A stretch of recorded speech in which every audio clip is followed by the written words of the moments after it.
Ya, saya sangat berterima kasih atas undangan memberi kuliah tentang One Asia Foundation ini. Materi yang saya berikan ternyata mendapatkan sambutan yang sangat luar biasa, dan mahasiswa di Tadulako sangat kritis dan cerdas.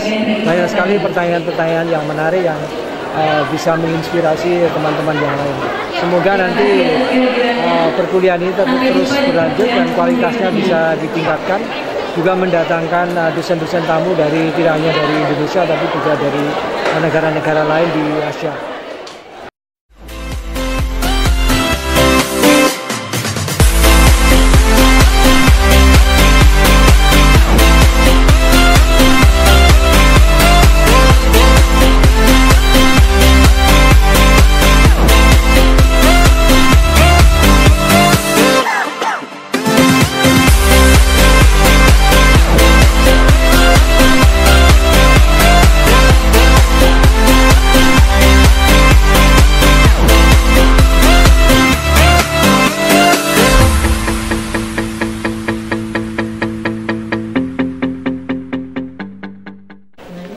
Assalamualaikum warahmatullahi wabarakatuh.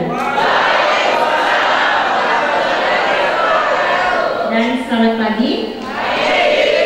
Alhamdulillah wa syukurillah. Hari ini kita akan mengadakan kuliah tamu pada hari ini, dan sebelumnya patutlah kita bersyukur karena kita bisa menghadiri acara ini dalam keadaan sehat walafiat. Yang saya hormati Bapak Dekan Fakultas Keguruan dan Ilmu Pendidikan, Bapak Dr. Haji Lukman Najamuddin MSc. Yang saya hormati Koordinator One Asian Foundation of Tadulako University, Bapak Dr. Suranto Amus. Dan yang saya hormati Bapak-bapak, Ibu pengampu atau pengajar mata kuliah pendidikan komunitas Asia, dan para mahasiswa yang telah hadir di sini. Dan yang saya hormati teristimewa pagi ini tamu kita yang sebagai the main speaker pada public lecture hari ini, yaitu Bapak Dr. Sri Margono MPhil. Bapak, kalau mahasiswa di sini melihat namanya Bapak dari awal Sri, mungkin kalau orang Sulawesi menganggap Bapak ini jenis kelaminnya wanita ya. Tapi kalau mungkin di Jawa atau di Bali, Sri itu untuk laki-laki. Sri Sultan, oke. Nah, mohon maaf Pak, saya membacanya sesuai dengan yang tertulis di sini, Margana. Tapi katanya kalau orang Jawa harusnya membaca Margono ya Pak ya. Oke. Selamat datang Pak di Palu, Sulawesi Tengah, teristimewa Tadulako University. Semoga Bapak semalam tidurnya di Palu ini. Baik, sedikit saya akan membacakan tentang biografi atau CV dari Bapak pembicara kita hari ini, Bapak Dr. Sri Margono MPhil. Bapak ini lahir di Klaten dan masih sangat muda sekali, kelahiran 1969, dan kelihatan masih kelahiran 71 ya dia. Oke, Bapak adalah merupakan dosen sejarah di Universitas Gadjah Mada. Selamat pagi semuanya. Saya belum pernah memberi kuliah kepada mahasiswa sebanyak ini. Ini yang pertama kali saya memberi kuliah dengan jumlah mahasiswa yang begitu banyak. Jadi saya sangat terkesan dengan hari ini. Pertama-tama saya ingin mengucapkan terima kasih kepada Bapak Dr. Lukman yang sudah mengundang saya untuk mengunjungi Universitas Tadulako. Ini pertama kali saya datang ke Maluku. Pertama kali datang ke Tadulako, ini luar biasa. Walaupun semalam hampir ketinggalan pesawat, tapi akhirnya bisa dikejar. Pintu sudah ditutup pesawatnya, untuk kemudian ditelepon Pak Lukman sehingga saya bisa mengejar pesawatnya dan boleh dibukakan kembali. karena gara-gara di delay ya, pesawatnya delay, kirain masih 19.10 tapi ternyata 19.45 sudah suruh masuk pesawat. Alhamdulillah Tuhan masih memberi saya berkenan untuk memberi kuliah di sini. Saya senang sekali. Yang kedua, saya juga ingin mengucapkan terima kasih kepada teman-teman di Bapak Pak Sunarto. Ini saya dengar ini adalah program One Asia Foundation. Dan di UGM juga ada dulu One Asia kuliah serial kuliah di One Asia di Universitas Gadjah Mada, yang diikuti oleh juga berbagai prodi yang memberi kuliah juga berbagai dosen dari beberapa negara termasuk dari Indonesia. Jadi kalau di sini jadi juga ada kuliah ini, berarti Tadulaku sudah selevel dengan UGM paling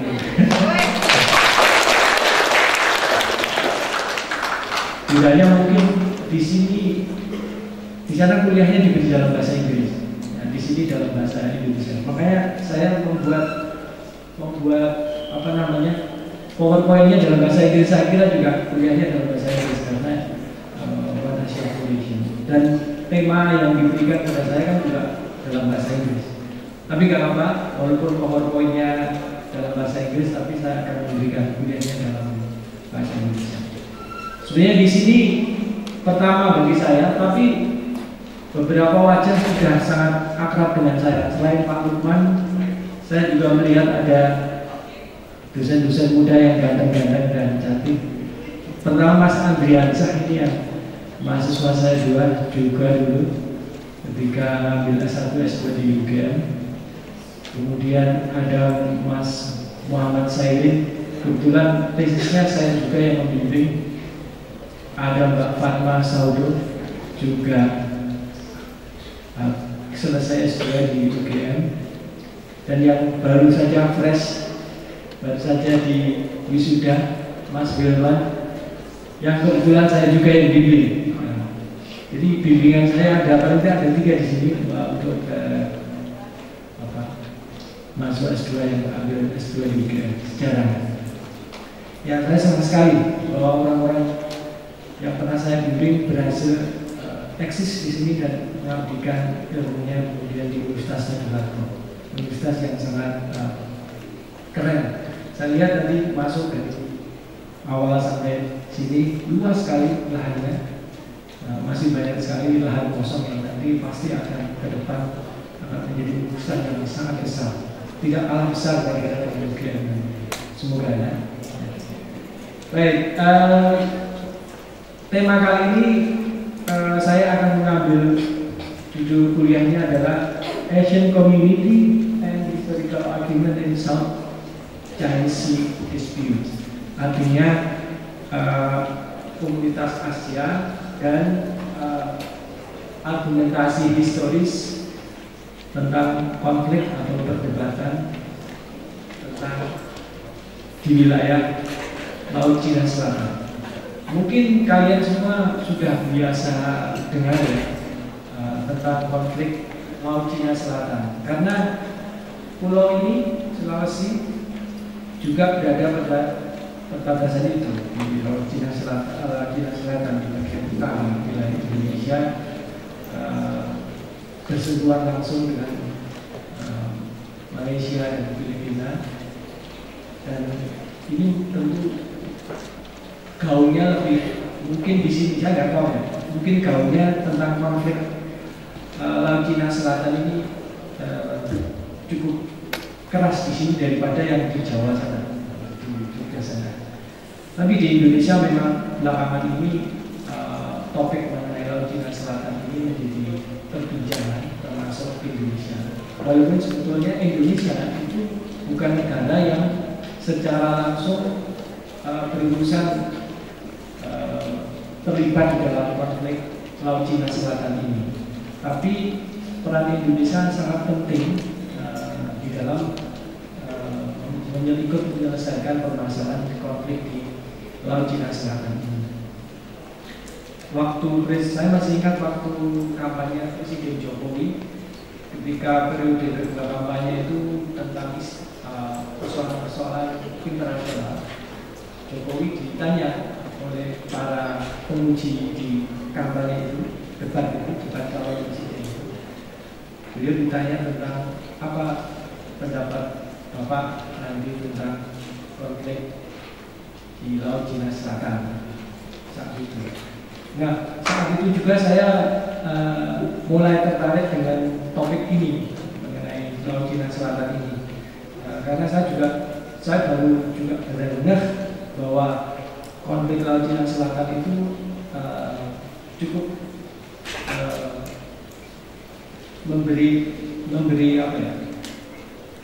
memberikan respon yang sangat luar biasa dari komunitas Indonesia juga. Bahkan kebijakan luar negeri Indonesia sejak tahun 92 itu sudah berkaitan dengan masalah konflik di Laut Cina Selatan ini. Mengapa? Mari kita lihat, mungkin next, terus ke timur, sampai utara, sampai ke selat Taiwan yang ada di sini. Wilayah Laut inilah yang disebut Laut Cina Selatan. Laut Cina Selatan itu berbatasan dengan banyak negara, terutama di sini ada Cina yang paling utara, kemudian ada Taiwan di sini, kemudian Vietnam yang ada di sini, membentang dari sini sampai sini, kemudian Filipina, kepulauan yang berupa negara kepulauan juga di wilayah ini, kemudian Malaysia di sini dan di sini, dan Brunei. Sebetulnya Indonesia ada di sini, di mana kalau di ujung sini, kalau agak terus ke sana itu ada kepulauan Natuna yang sudah masuk wilayah Indonesia. Jadi berbatasan dengan paling tidak ada 7 negara di Asia Tenggara dan Cina serta Taiwan. Ini yang disebut Laut Cina Selatan. Mengapa Laut Cina Selatan begitu penting? Di Laut Cina Selatan itu ada gugusan pulau, 2 pulau yang paling penting, yaitu di Spratly Island atau kepulauan Spratly yang ada di wilayah ini. Ini ada ratusan pulau kecil-kecil. Kemudian yang kedua, gugusan Paracel Island. Baik di Spratly maupun di Paracel Island ini pulau-pulau kecil yang sebenarnya tidak layak untuk hidup. Makanya tidak ada settlement di sana, karena umumnya pulaunya itu berupa batuan, karang dan sebagainya. Banyak sekali. Lalu mungkin orang bertanya-tanya, mengapa pulau yang kecil-kecil nggak layak untuk hidup, tapi kok diperebutkan banyak orang? Apa yang dimaksud dengan konflik Laut Cina Selatan? Next, ya. Nah, konflik Laut Cina Selatan itu sebetulnya melibatkan negara Cina, Taiwan, Filipina, Vietnam, dan Malaysia dan Brunei. Masing-masing mereka ke 6 negara ini mengklaim wilayah ini menjadi bagian mereka sendiri. Nah, umumnya klaim itu dia didasarkan pada 2 hal pokok. Yang pertama itu historical argumentation atau historical claim. Jadi klaim yang didasarkan pada sejarah. Kemudian yang kedua adalah klaim yang didasarkan pada zone ekonomi eksklusif. Apa itu? Zona ekonomi eksklusif yang ditetapkan berdasarkan UNCLOS atau United Nations, perjanjian tentang batas-batas wilayah laut dan sifat UNCLOS yang ditetapkan pada tahun 1982 di Afrika. Nah, di dalam perjanjian UNCLOS itu maka ditetapkan setiap negara yang memiliki batas laut itu diperbolehkan untuk memperluas extend wilayahnya sebagai zona eksklusif, zona yang dieksploitasi khusus untuk kepentingan ekonomi negara yang bersangkutan. Nah, dari situlah kemudian muncul banyak sekali overlapping claim terhadap wilayah Laut Cina Selatan ini. Jadi di sini, kalau di sini misalnya Brunei mengklaim eksklusifnya sampai sini, kemudian Malaysia itu sampai sini, Vietnam sampai sini, Taiwan sampai sini, Filipina sampai sini. Nah, yang paling provokatif adalah klaimnya Cina. Next ya. Yaitu yang bentuknya U ini. Ini garis U ini adalah klaim Cina yang mengatakan bahwa seluruh wilayah ini wilayahnya Cina. Jadi satu wilayah diklaim oleh begitu banyak orang. Nah, disitulah mengapa kemudian konflik di wilayah ini menjadi sangat mengancam keselamatan atau mengancam keamanan di wilayah ini. Hanya berupa karang, bebatuan yang tidak bisa dihuni sama sekali. Menurut catatan dari data survei yang pernah dilakukan oleh banyak negara, wilayah ini ternyata menyimpan potensi sumber alam yang sangat luar biasa. Yang pertama adalah minyak. Minyak yang menurut perkiraan itu mencapai miliaran ton potensinya. Miliaran ton, terutama daerah Parsel, terutama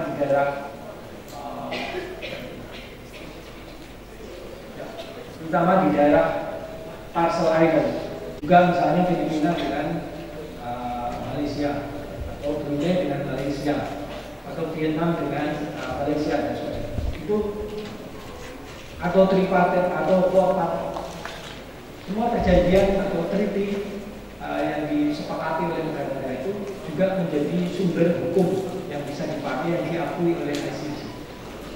Kemudian yang kedua, geografi. Geografi itu adalah wilayah. Geografi itu maksudnya apa?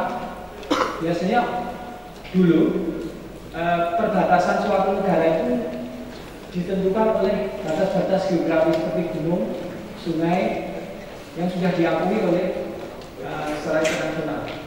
Jadi ada gampang sekali kalau dulu kerajaan ini dan kerajaan itu batasnya sungai ini, batasnya oleh gunung ini, batasnya oleh laut. Itu adalah bentuk-bentuk boundaries atau perbatasan yang memang disepakati oleh yang juga diakui oleh ICC.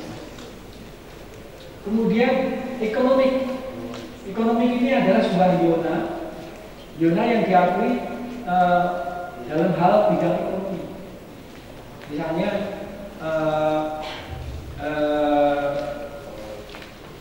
antar beberapa negara membentuk suatu kesepakatan ekonomi yang mencakup suatu wilayah atau regional tertentu. Nah, itu bisa diakui sebagai wilayah ekonomi.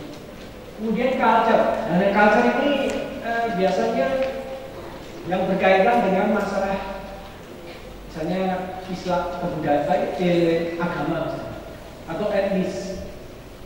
Jadi misalnya karena etnisnya sama-sama Arab, sama-sama Melayu, sama-sama Jawa. Nah, seperti itu ekstensi wilayah atau perbatasan itu bisa diakui selama etnisnya masih sama. Misalnya di Filipina itu selatan itu ada kelompok Islam, walaupun di Filipina bagian utara Kristen, tapi Mindanao itu Islam. Nah, sebenarnya itulah yang membuat perdebatan di dunia internasional ketika Mindanao ingin lepas dari Filipina dengan alasan mereka adalah suatu. Dulu sifat dan kita itu antara Malaysia dengan Indonesia pertama menggunakan argumentasi sejarah. Ternyata sama-sama kuat. Indonesia punya bukti-bukti historis tentang kepemilikan sifat dan kita. Malaysia juga sama.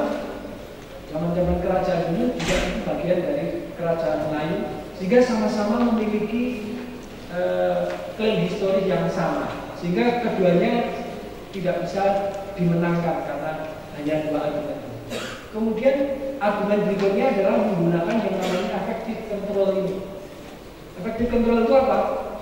Siapa yang membuktikan bahwa di wilayah itu ada administrasi dan telah melakukan sesuatu. Dan ternyata di Pulau Sipadan dan ini kan itu kalau masuk itu ya ekonomi, uang itu ya uangnya Indonesia.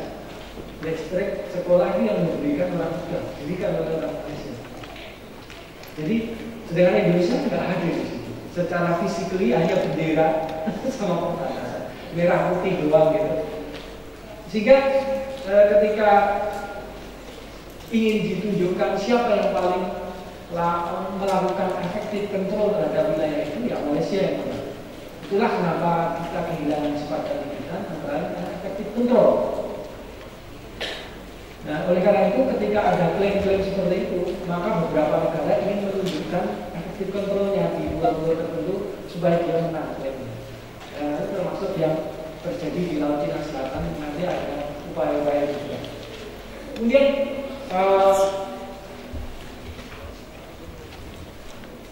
yang berikutnya adalah histori, sejarah. Nah, sejarah ini yang paling umum. Tadi kita akan bicara sejarah. Klaim sejarah itu dipakai biasanya untuk siapa paling tua menguasai wilayah itu, paling lama, paling tua itu menguasai wilayah itu. Nanti juga ini akan jadi topik utama kita, bahwa setiap negara itu mencoba untuk saling menunjukkan saling tuanya menguasai wilayah Laut Cina Selatan. Nah, argumentasi historis dipakai untuk klaim wilayah. Nah, uti posidetis, apa itu uti posidetis? Uti posidetis itu adalah klaim terhadap warisan kolonialisme. Seperti Indonesia, wilayah Republik Indonesia, Negara Kesatuan Republik Indonesia sekarang, NKRI itu hasil dari uti posidetis. Artinya apa? Yang disebut negara Republik Indonesia adalah semua wilayah yang dulu bekas wilayah jajahan Hindia Belanda. Nah, kita menggunakan itu sehingga ICJ pun mengakui kalau wilayah itu, wilayah Indonesia sekarang itu adalah semua. Sehingga Soekarno juga punya apa ya? Merasa berdasarkan konsep ini bisa menguasai Papua. Karena walaupun tahun 45 itu wilayah NKRI itu belum masuk Papua, tapi tahun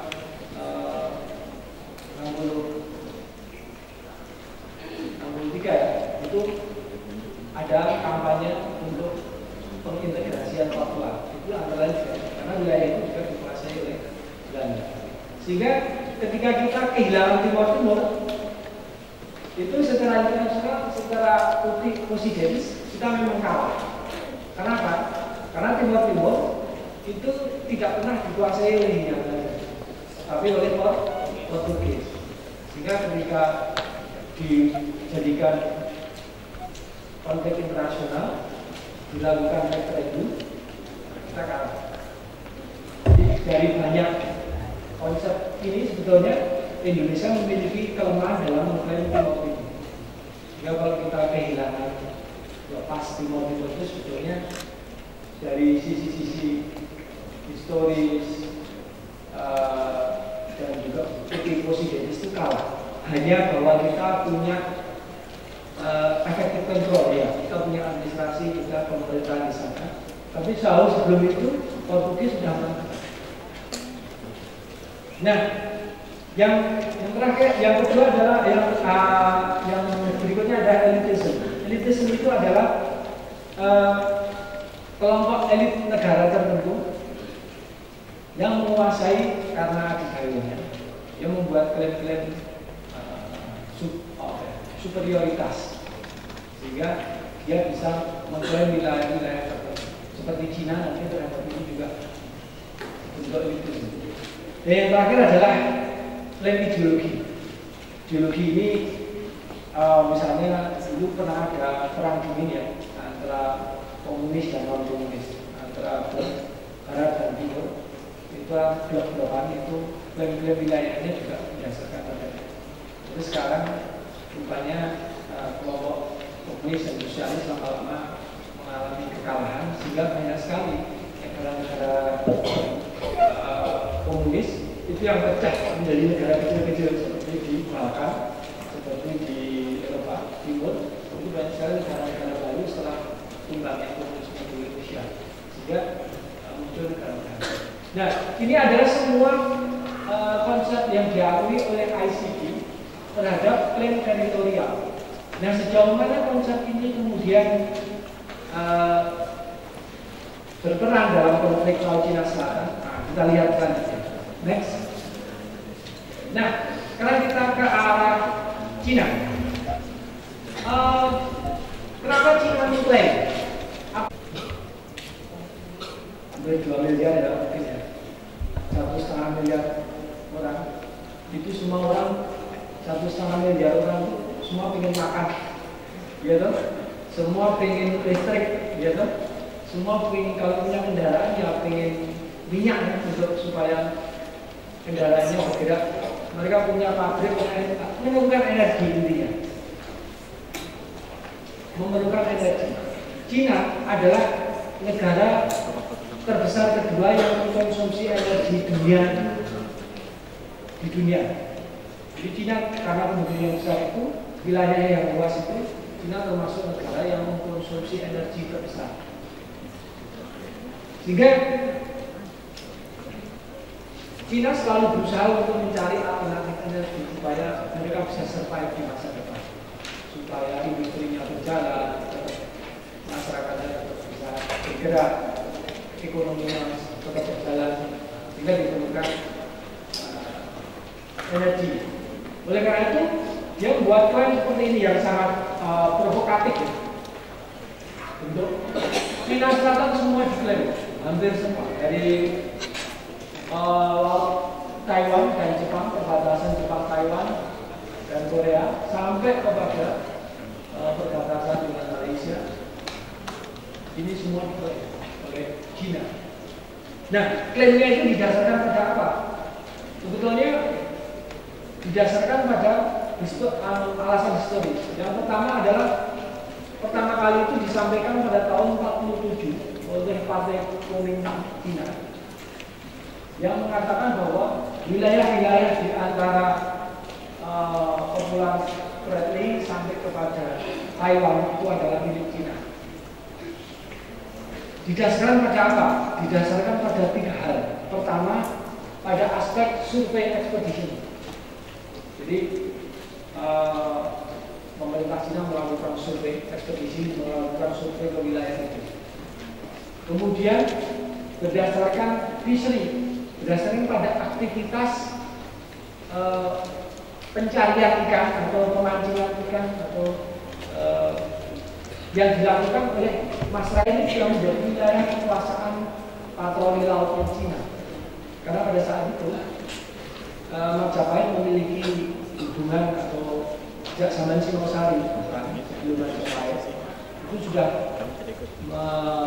melakukan ekspansi, diberikan dan mengirim utusan ke Singasari, dilanjutkan utusan-utusan berikutnya pada masa Majapahit untuk menguasai Jawa. Sehingga wilayah ini menjadi wilayah patrol, wilayah dari kekuasaan patrol angkatan laut. Nah, kemudian klaim-klaim tadi itu diperkuat lagi pada tahun 51, 58, baru 2009.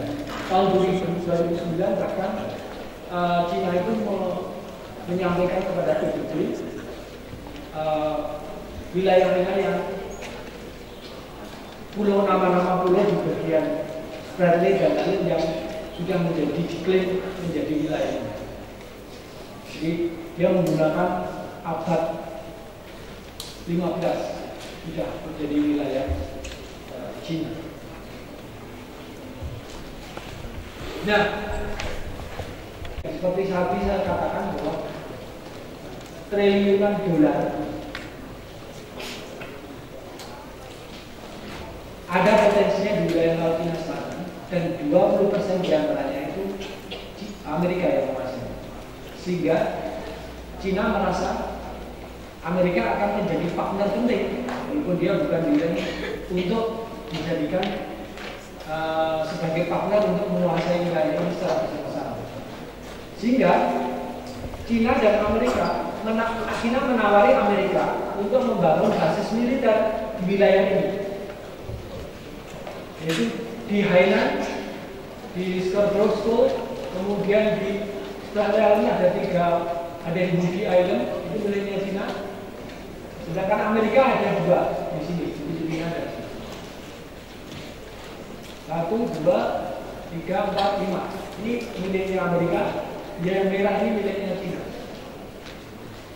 Jadi mereka, Cina menawari Amerika, yuk kita kuasai wilayah ini, kita bangun base militer bersama, supaya itu Vietnam, Filipina, Malaysia itu gak macam-macam. Nah ini yang dilakukan oleh strategi yang dilakukan oleh Cina dan Amerika Serikat.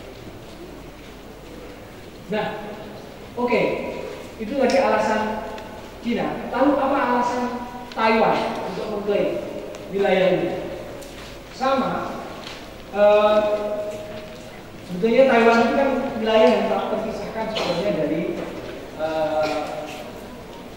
Cina. Tapi karena penjajahan Inggris, jadi ada wilayah ini, Hong Kong dan Inggris itu menjadi wilayah yang pernah otonom, pernah dikuasai dan mencoba memisahkan diri dari Cina. Hong Kong sudah dikembalikan sekarang, tapi Taiwan sampai sekarang bersekutu. Adalah milik mereka juga.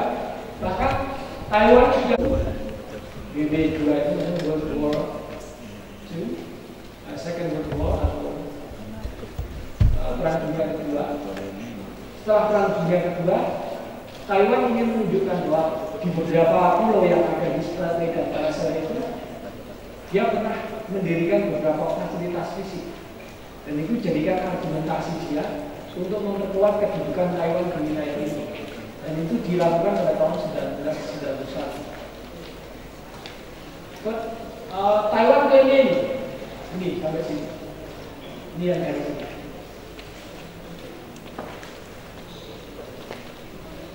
Dengan demikian yang paling sebagian adalah Paracel Island dan Scarborough Shoal. Tetapi tidak menjadi bagian yang diklaim oleh Taiwan. Selanjutnya, lalu bagaimana dengan negara-negara di Asia Tenggara seperti Vietnam, Filipina, Malaysia, dan Brunei? Pertama, Vietnam. Vietnam itu juga menggunakan argumentasi sejarah juga, bahwa Cina dan Vietnam dan Cina banyak wilayah, serta di beberapa wilayah ini adalah Malaysia. Filipina ini Filipina, 1, 2, 3 ini Filipina, ini adalah Cina, dan sebagian lagi adalah negara-negara lain. Nah itulah yang membuat ketegangan-ketegangan muncul pada masa itu. Misalnya ketegangan yang paling serius itu antara Vietnam dan Cina. Vietnam dan Cina itu pernah bersetegang senjata. Ini sejak tahun 70-an, setelah perang di Cina selesai, itu Vietnam mengkonsolidasi teritorialnya, lalu berbenturan dengan kepentingan Cina secara langsung, dan karena ada ketegangan. Ketegangan yang tidak kalah serius adalah antara Filipina dan Cina. Basis militer yang didirikan oleh Cina di beberapa pulau di Paracel, Kepulauan Paracel, dan itu pernah diserang juga oleh pasukan patrolinya Filipina. Beberapa nelayan Cina juga pernah ditangkap oleh nelayan Filipina. Sehingga ketegangan itu senang apa tidak senang, itu sebenarnya administrasi kolonial Hindia Belanda. Ya, Hindia Belanda melakukan wilayah ini secara administratif, sehingga terbentuklah Hindia Belanda sekarang menjadi Indonesia itu adalah hasil dari penyatuan secara administratif politik oleh India dan oleh pemerintahnya. Nah, namun sekarang ini ada gugatan-gugatan penting dari kelompok-kelompok justru yang ada dari Indonesia sendiri atau di negara-negara bekas jajahan ini, bahwa klaim putih posidetis itu tidak secara politik rendah. Kenapa? Nah, itu kolonialisme. Hasil kolonialisme itu nggak bisa diklaim begitu saja. Kenapa? Kolonialisme dianggap sebagai sesuatu yang buruk, sebagai suatu notah, sebagai suatu noda atau dosa-dosa dari orang Barat. Semua orang mengecam kolonialisme. Nah, sekarang apa kita akan menggunakan batas-batas yang ditetapkan oleh warisan kolonialisme itu? Sehingga upaya-upaya separatisme, upaya memisahkan diri dari negara-negara bekas jajahan ini untuk menjadi negara sendiri, itu antara lain menggunakan argumen-argumen ini. Nah, saya dulu kan masuk Indonesia itu karena klaim kolonial. Dulu kami punya kerajaan sendiri yang merdeka, yang independen, yang tidak pernah begitu. Banyak sekarang klaim-klaim seperti itu dimentahkan dengan menggunakan argumentasi. Nah, artinya apa? Ke depan kita punya potensi yang cukup berbahaya kalau ide-ide seperti ini berkembang. Karena apa? Karena bisa memunculkan separatisme, upaya-upaya membuat separatisme. Apalagi negara-negara kolonialis sendiri, imperialis sendiri, itu juga mengakui bahwa imperialisme atau kolonialisme itu sesuatu yang hal di masa lalu. Sehingga orang Barat pun merasa punya beban. Kita pernah mendengar istilah white man burden, beban orang-orang politik di negara-negara Asia dan Afrika setelah Amerika Latin. Itu mengapa negara ada ketidakseimbangan, unbalance antara negara-negara Eropa dan negara-negara yang bekas dijajah ini. Hampir semua negara yang berjajah itu masih tergolong negara yang sedang berkembang, dengan yang menjajah itu negara maju. Sehingga orang-orang politik atau merasa itu white man burden atau beban orang-orang politik yang harus segera membuat dunia itu menjadi lebih seimbang secara ekonomi. Artinya apa? Orang Eropa sendiri mengakui itu sebagai sebuah kolonialisme dan sebuah kesalahan. Nah, seperti itu. Jadi klaim-klaim historis putih posidetis itu tumpang tindih dan juga masing-masing mempunyai kekuatan besar, tapi masing-masing juga punya kelemahan. Dan sayangnya ICJ International Court Justice di Belanda itu mengakui juga putih posidetis, pada saat yang sama juga mengakui klaim-klaim tadi. Jadi hanya satu konsep tunggal yang diakui untuk menyelesaikan masalah-masalah demokrasi. Nah, Indonesia sebagai negara kepulauan yang memiliki sejarah panjang dulu menjadi wilayah-wilayah merdeka, kerajaan-kerajaan merdeka, itu punya potensi itu semua. Dan ini gampang sekali disebut ya.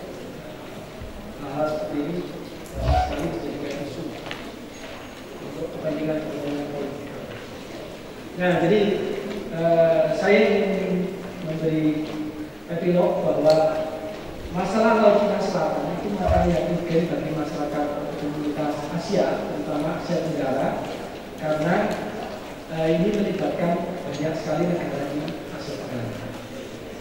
Walaupun Indonesia tidak ikut konflik secara langsung, tapi potensi konflik itu sangat mempengaruhi stabilitas politik dan ekonomi di Indonesia. Karena kalau wilayah ini terjadi perang, maka distribusi arus ekonomi ratusan ribu kapal yang lalu lalang di wilayah Laut Cina Selatan ini akan impor, ekspor, semuanya terganggu. Kalau kita tergantung pada komoditas-komoditas dari luar negeri, kemudian kapal nggak bisa lewat situ karena faktor keamanan, maka kita akan kehilangan sekali kesempatan ekonomi yang sangat kita. Nah, saya kira itu mungkin kalau ada diskusi, ada pertanyaan. Saya yakin apa yang disampaikan Bapak tadi, Bapak materi sangat menarik sekali dan banyak hal yang kita sudah dapatkan tentang bagaimana negara-negara Asia konflik yang terjadi ya.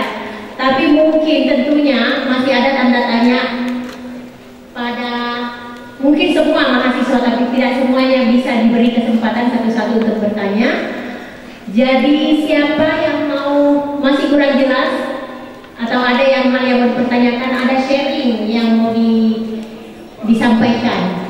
Oke, satu dari sini, coba disebutkan namanya dan dari prodi mana, kemudian silahkan mau bertanya. Oke, Nama saya Tri Rama Setia Putra dari program studi pendidikan kimia. Pertanyaan saya, tadi kan Bapak telah mengutarakan tentang overlap.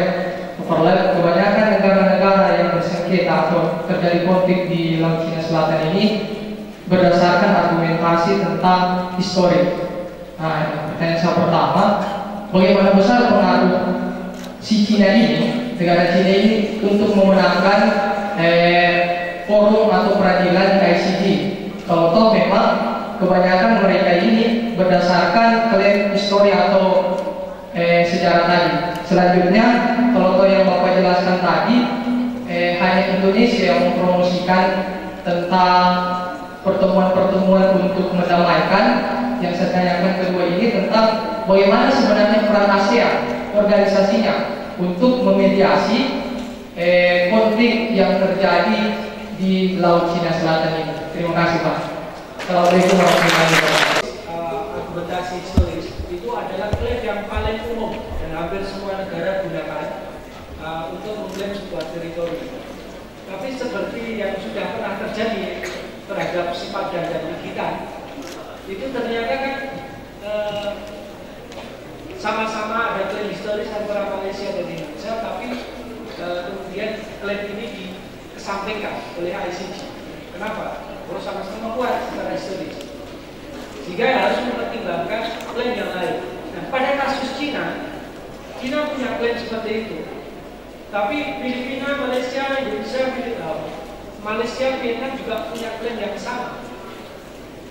Sehingga nanti klaim yang berikutnya yang akan digunakan ICJ untuk mempertimbangkan adalah yang lebih kuat dari historical claim, yang lebih kuat dari argumentasi historis. Yang lebih kuat apa? Yang paling umum digunakan adalah Treaty Clause, yaitu zona eksklusif ekonomi itu. Nah, kalau dari Treaty zona eksklusif ekonomi ini, Cina sangat lemah. Sementara negara-negara Asia yang lain itu memiliki kekuatan tersendiri. Oleh karena itulah mengapa Cina cenderung provokatif, karena dia tahu bahwa argumentasi historis yang berlaku mungkin kalah, sama-sama kuat, sama-sama lemah, sehingga dari sisi zona eksklusif ekonomi ini dia lemah. Oleh karena itu dia provokasi dengan cara apa? Kekuatan militer. Dia membangun tadi di titik-titik daerah tadi ada 3 titik penting. Nah, Cina sudah membangun basis-basis militer di sana untuk memprovokasi kekuatan militer. Bahkan dia ingin membuat aliansi dengan Amerika yang tidak ada kaitannya secara langsung juga secara zona eksklusif ekonomi. Jadi saya yakin bahwa kalau ICJ nanti membicarakan hal ini diserahkan pada ICJ, Cina harus mengikuti aturan atau kesepakatan ini. Dan Cina sudah tahu antisipasinya akan lemah, akan kalah, sehingga dia melakukan itu. Yang kedua adalah penempatan basis militer dan juga tadi official control atau kontrol yang efektif terhadap wilayah itu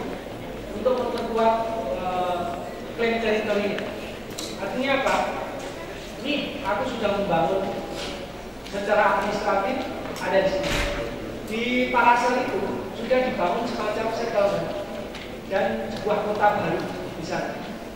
Walaupun penduduknya sangat dipaksa orang duduk di situ.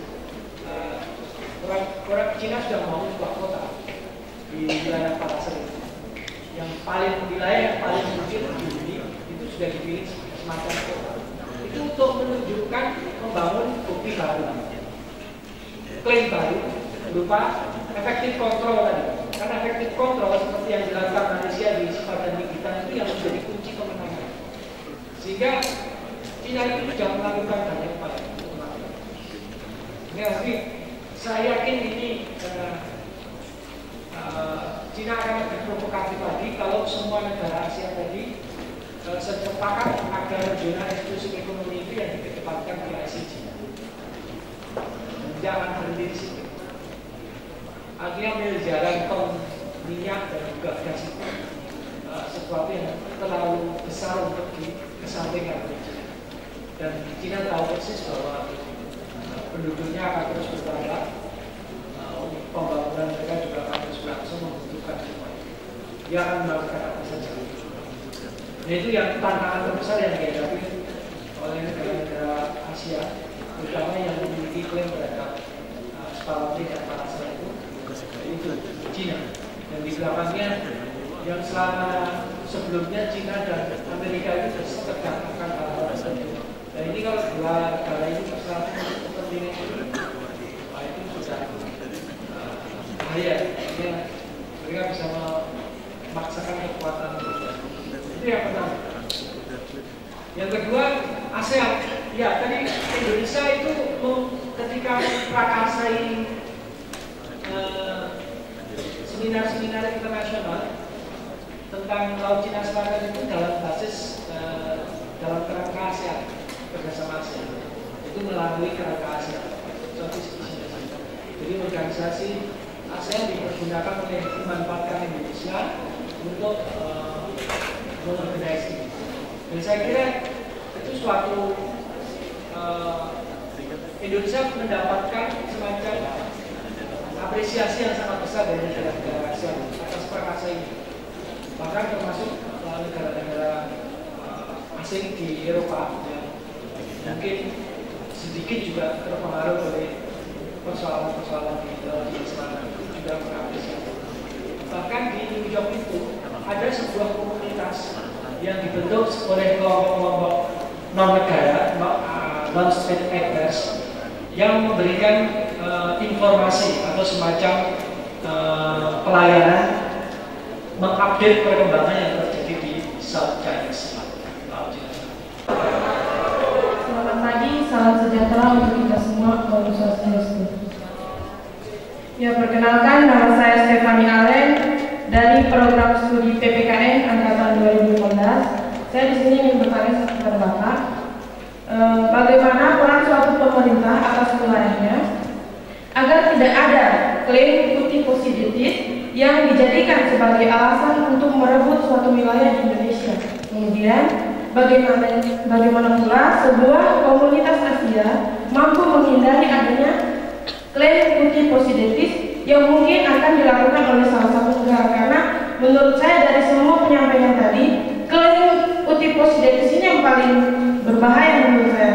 Sedangkan komunitas Asia yang kita ketahui itu hanyalah sebuah kelompok kecil, bukanlah organisasi. Terima kasih. Assalamualaikum warahmatullahi wabarakatuh. Sebelum menjadi nation Malaysia, nation Indonesia, nation Filipina, nation Vietnam dan sebagainya, itu kita adalah negara-negara kecil, kerajaan-kerajaan kecil merdeka yang kemudian kita itu dikapling-kapling oleh Inggris, Spanyol, Portugis, Belanda, sehingga negara-negara imperialis ini mengkapling-kapling kita menjadi wilayah-wilayah regional tertentu yang nanti melahirkan negara-negara baru setelah perang pasca perang dunia kedua. Nah, sementara pada saat penjajahan itu sendiri sebetulnya sudah dilakukan upaya-upaya, sudah terjadi konflik perbatasan. Misalnya Belanda dengan Malaysia, Belanda dengan Inggris itu pada tahun 1880-an itu sudah mencoba membicarakan wilayah perbatasan di Riau, Kepulauan, di batas-batas yang dulu menjadi konflik, mana karena Riau itu sebetulnya kalau dari sisi kerajaan-kerajaan itu kelanjutan dari kerajaan Melayu Malaka ya, dari Malaka itu. Kemudian ketika Malaka jatuh dari tangan Portugis, kerajaan dilanjutkan ke selatan sampai yang kemudian Rio Lingga.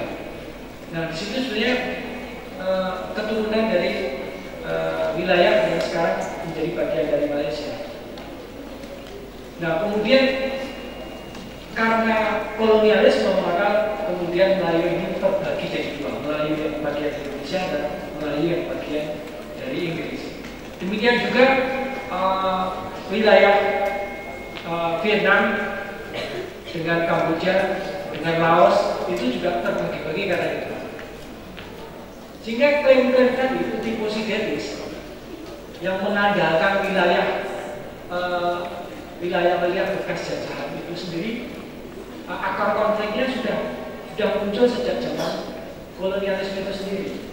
Mereka pergi dari Asia Tenggara, konflik-konflik itu masih ada sampai sekarang. Sehingga negara-negara baru tadi Indonesia, Malaysia, Vietnam itu mewarisi konflik yang dulu sebelumnya pernah ada pada masa penjajahan itu. Sehingga konflik-konflik seperti ini masing-masing punya kekuatan, tapi juga masing-masing punya kelemahan. Digunakan saling untuk menjatuhkan, saling menyerang di dalam perjanjian batas-batas teritori dari suatu negara. Nah, oleh karena itu sekarang ini yang harus dilakukan adalah ICG selalu menggunakan historical argumentation sebagai bagian pertama. Tapi kalau bagian pertama argumentasi ini tidak bisa diselesaikan, pasti selanjutnya ke argumentasi yang lain.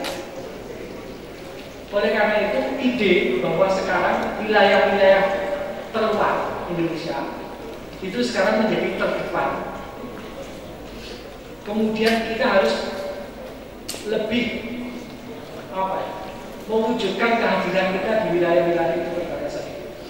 Jadi saya kira Jokowi sudah benar dalam hal ini untuk segera melakukan tindakan nyata di wilayah-wilayah perbatasan itu, agar kehadiran negara itu real ada di situ. Kenapa? Karena itu nanti yang akan dijadikan argumen berikutnya. Jadi yang disebut effective control of territory yang diakui oleh ICG yang juga dipakai untuk sipadan dan Nikita itu. Ya, sipadan dan Nikita itu betul-betul pelajaran berharga dari kita. Karena kita kalahnya karena kita kalah efektif kontrolnya tadi.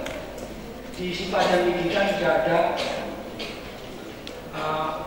administrasi yang real dirasakan oleh masyarakat setempat. Orang-orang Malaysia sudah membuka sekolah, sudah membuka pasar, membangun jalan, listrik. Sementara kita yang mengklaim tidak melakukan apa-apa, hanya mendirikan bendera. Sehingga sekarang ini untuk menghindari bahaya dari Thucydides tadi, kita harus mengaktifkan semua wilayah perbatasan itu untuk dihadirkan. Negara harus dihadirkan di wilayah-wilayah itu dengan cara membangun secara efektif administrasi di sana. Tidak hanya menempatkan pejabat di sana, tapi juga fasilitas.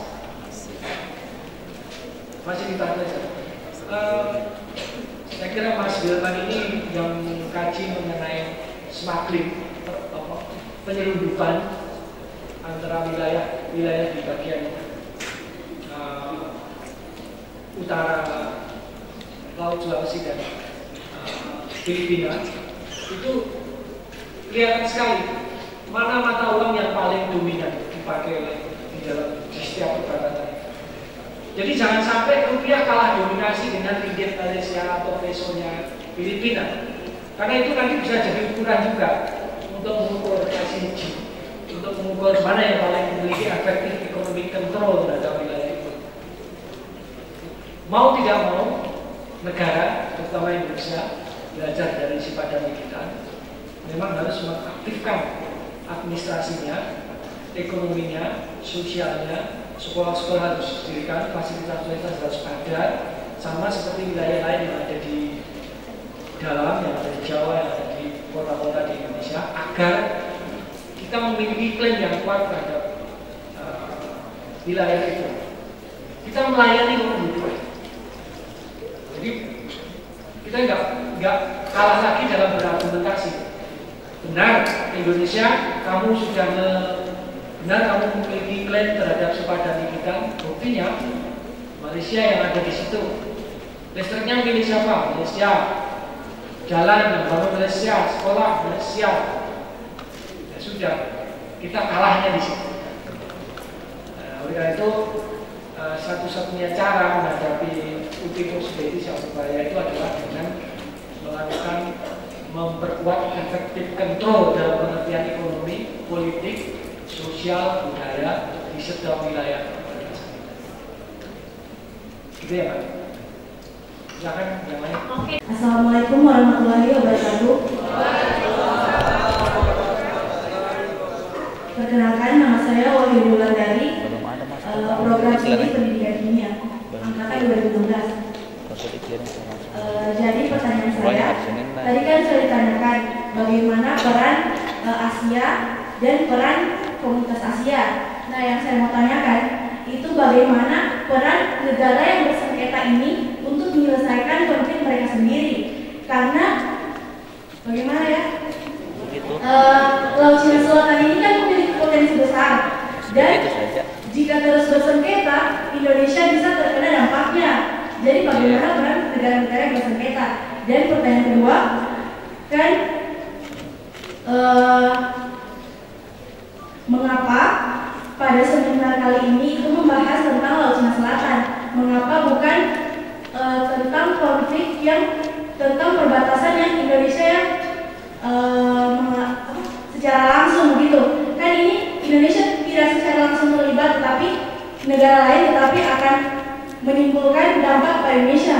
Kenapa bukan sengketa yang Indonesia alami sekarang? Terima kasih. Loginya gini, kalau seorang sedang bertarung di ring tinju itu, maka perlu ada juri. Kalau enggak kan nanti bisa enggak ada yang ngatur ya, ngawur aja gitu. Jadi setiap konflik itu hanya bisa ditangani, dikuasai diselesaikan kalau ada penengahnya. Nah, kalau ada orang yang mengenai di dalam konflik-konflik tentang Laut Cina Selatan ini, sebetulnya antar negara sendiri juga bilateral antar negara sendiri terlibat konflik juga. Selain klaim-klaim yang overlap banyak sekali tadi, itu misalnya antara Filipina dengan Malaysia, Vietnam dengan Malaysia, itu juga sudah melakukan negosiasi masing-masing secara bilateral. Jadi ada pendekatan bilateral yang dilakukan oleh masing-masing negara yang bersengketa itu. Tetapi tidak efektif memang kalau tidak ada yang menengahi, artinya tidak ada yang menjadi penghubung atau yang bisa menjembatani, memfasilitasi setiap pertemuan itu. Nah, disitulah mengapa Indonesia menjadi sangat sentral di dalam hal ini. Indonesia menjadi lebih netral, kenapa? Ya, secara langsung tidak punya kepentingan langsung. Sehingga Indonesia itu selalu diharapkan oleh kelompok-kelompok negara yang bersengketa itu menjadi penengah. Dan itu sudah diakui oleh banyak negara ini.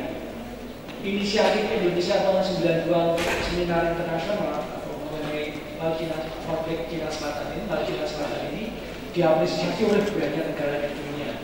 Tidak hanya negara yang terlibat konflik, tapi juga negara-negara lain yang merasa bahwa terkena dampak walaupun tidak sih. Nah, di situ. Jadi strategisnya Indonesia justru di situ. Kenapa?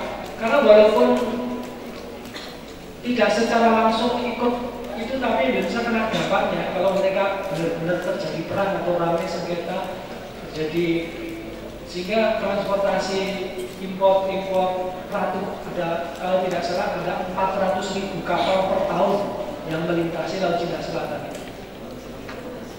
Dari Selat Malaka terus sampai ke Pasifik sampai ke Amerika. 20% dari potensi dari 500 triliun dolar itu 20%-nya Amerika, sehingga ini bisa terkena dampak, termasuk Eropa, sekian persennya dari Eropa. sehingga inisiatif Indonesia untuk melakukan itu betul-betul dihargai oleh negara. Nah, kenapa di kuliah ini tidak dibicarakan langsung saja yang mengenai Indonesia, yang berurusan dengan Indonesia? Ya karena judul kuliah kita kan Asian Community, saya ingin membahas suatu topik yang kira-kira menyentuh lebih banyak negara di Asia, tidak hanya Indonesia. Dan di sini memang Indonesia tidak secara langsung terlibat itu, tapi memiliki peran penting di dalam penyelesaiannya. Di situ justru pentingnya ini. Nah, memang seperti saya kira program One Asia Foundation ini bagus sekali karena ini jadi kuliah ini bisa mengenalkan atau membuka wawasan kita mahasiswa-mahasiswa di Indonesia untuk lebih mengenal negara-negara lain di Asia. Tidak hanya secara historis, tapi bagaimana itu berkaitan dengan isu-isu kekinian yang bersentuhan langsung dengan masalah-masalah kita. Saya berharap nanti di kuliah-kuliah yang akan datang untuk kuliah-kuliah yang sama, nanti yang ada yang fokus tentang ekonomi di kawasan Asia.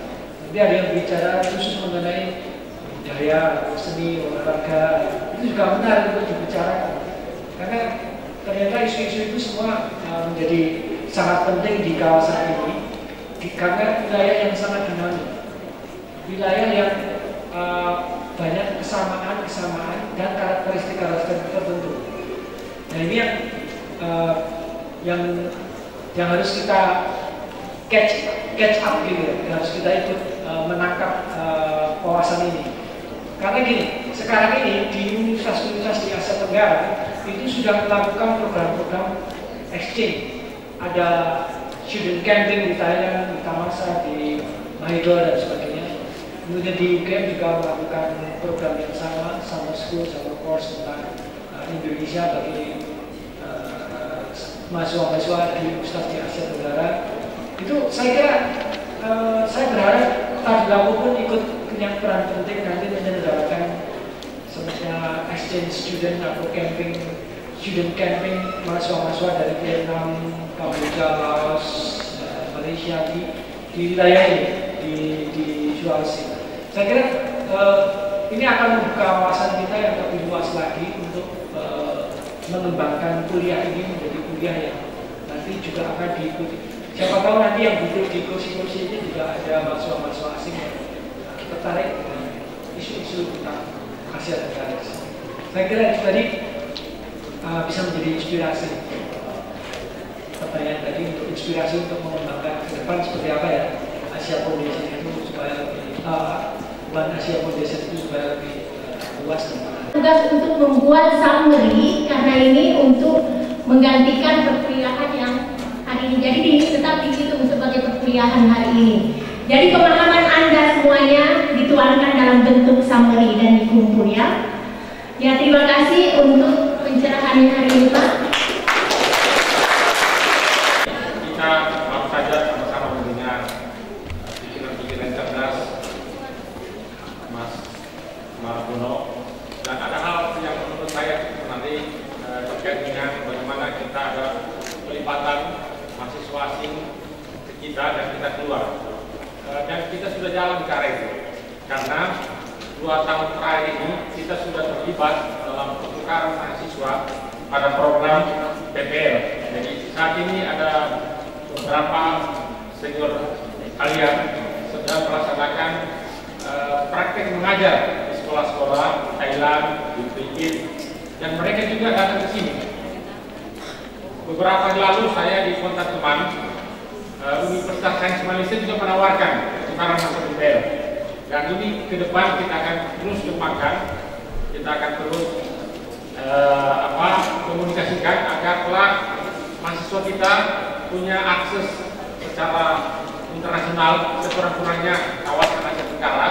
Begitu juga mahasiswa lain datang ke kita melihat realitas pembelajaran, bertukar pikiran, bertukar pengalaman dengan kita. Nah, dengan demikian mahasiswa kita terutama FKIP ya punya perspektif, punya wawasan internasional. Tidak lagi kerdil, tidak lagi seperti kata di dalam dalam tempurung, ya, bukan dalam kelapa ya. Nah, seperti itu. Jadi itu saya kira Pak Martono. Dan kuliah-kuliah seperti ini, terutama baru pertama kali hadir, tidak hanya diisi oleh teman-teman dari seperti yang pemateri ternama Indonesia, juga dari luar. Tanggal 20 itu ada dari Bangkok datang, kemudian sesi berikutnya ada dari Jepang dan beberapa negara, insya Allah. Sehingga kita betul-betul mendapat pandangan yang luas tentang Asia, tidak saja yang orang Indonesia sampaikan, tetapi orang luar juga menyampaikan ke kita. Saya kira itu tambahan saya. Terima kasih Mas Martono sudah meluangkan waktu memberikan pencerahan kepada adik-adik mahasiswa. Assalamualaikum warahmatullahi wabarakatuh. Perkuliahan umum ini ada penyerahan cenderamata kepada pembicara kita.